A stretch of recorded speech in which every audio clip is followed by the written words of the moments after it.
Patay ang isang electrician matapos pagbabarilin sa lungsod ng Caloocan. Sa Quezon City naman, patayas ng lalaki matapos saksakin sa harap ng isang nightclub.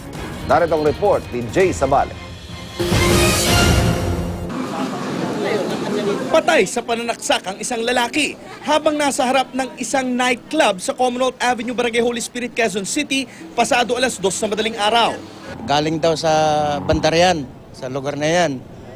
At umupo sa isang upuan, hindi nagtagal, nalaglag, tumaob. Kaya tinawag po kami. Yung upuan, kanina yung upuan? Galing dito po sa club na tapat ng upuan niya. Kinuha ng isang tao.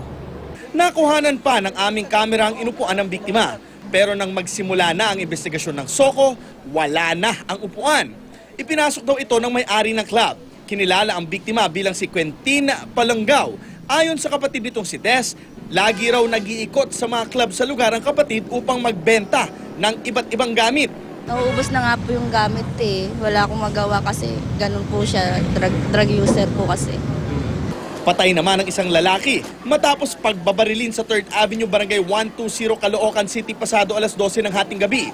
Bagamat matao ang lugar, walang gustong magsalita sa mga residente kung ano ang nangyari bago binaril ang biktima. Ang alam ko yung part-time electrician yan.